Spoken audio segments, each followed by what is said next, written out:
Welcome everyone to our podcast about how the housing market returns after a recession. Today we're talking to Tony Houston, the Director of Neilston Homes. Welcome, Tony. Hello, Sarah. So before we go into how the housing market comes back from the recession, can you tell us a little bit about what actually happens to the housing market during a recession? Well, there's lots of things happen, Sarah, in a recession. So generally what happens, the market contracts and people tend not to buy things because they're very nervous of what's going to happen. They don't know whether the prices are going to go up or the prices are going to go down. They assume they're going to go down, and it's a thing called FOOP, which is a fear of paying too much. So they tend to sit on their hands. And in this recession so far, we've had people sitting on their hands for probably 2.5 years. So quite a lot of pent-up demand, I believe, we'll see. And that's what happens in a recession. People get nervous. Okay. So with the markets kind of hearing rumours at the moment about it coming back, what does that actually mean? Yeah. So what that means, and I was just actually reading economist Tony Alexander's latest view of how he sees the market. FOMO, which is the fear of missing out, is coming back, and in Auckland it's at 42%, which we haven't seen for about over 2 years. So this means that people have a fear of missing out on a purchase. And the other thing that happens in a recession is that building drops off, so supply drops off in the market, and then there's less houses to buy.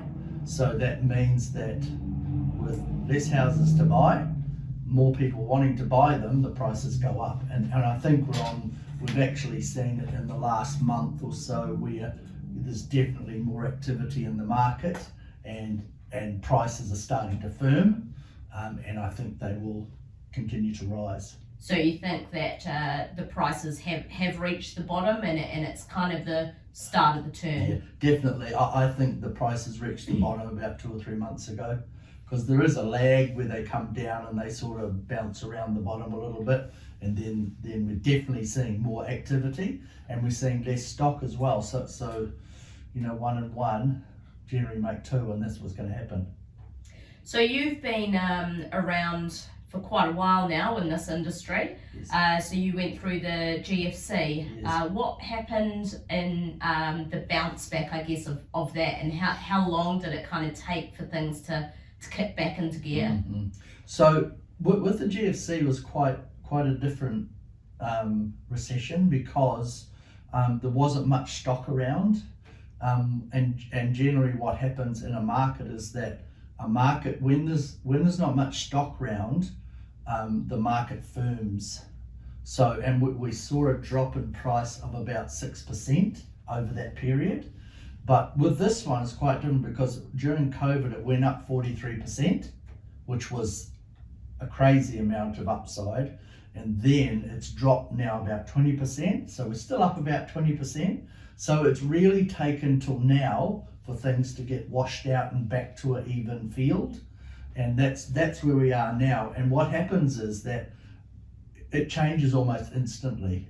One, it's all about sentiment, and when people's idea of when it's time to buy, they just take off, and the market just takes off. And actually I was looking back through my records, and in July 2015, when I had my previous business, we sold 21 houses in a month, which is a very good month. But I think this will happen maybe late this year or early next year. We'll see a massive demand for new homes to be bought, particularly off the plan, because that's the shortage of properties in the market will have to be bought off the plan. So I think so this time next year we'll be in full swing, I believe, way into full swing of the recovery.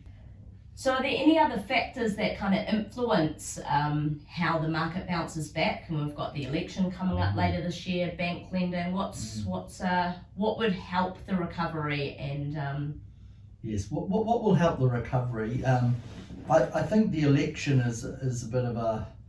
I don't think that'll make too much of a difference, because whichever party gets in, it'll be similar, I think.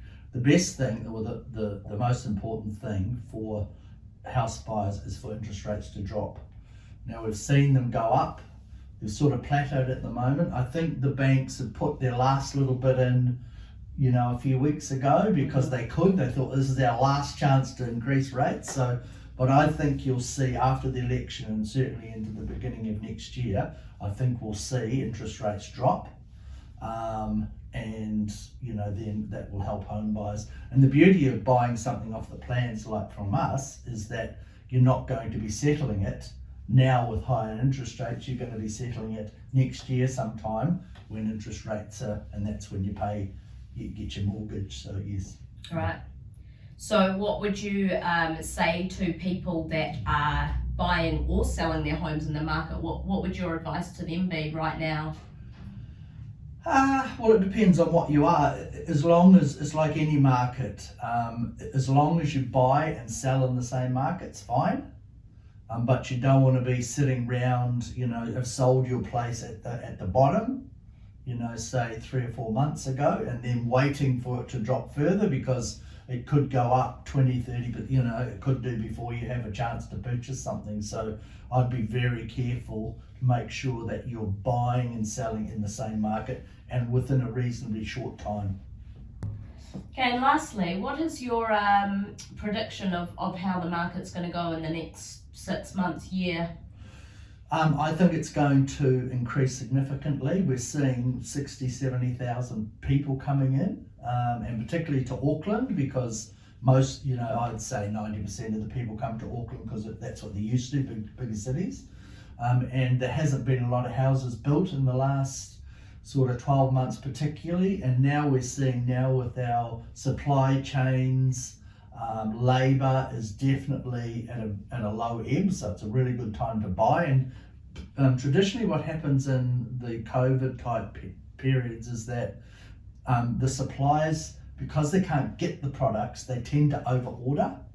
So what they've done, so this time last year they over ordered, well they just ordered more, and now all the goods have arrived. They've got massive stocks and no one wants to have the stocks now because the building activity has dropped. So that's a real problem for them. So they had their time in the sun last year, and now it's more a buyer's market in regard to supplies and labour because very few people can get the sales to get finance to build the houses. Very interesting.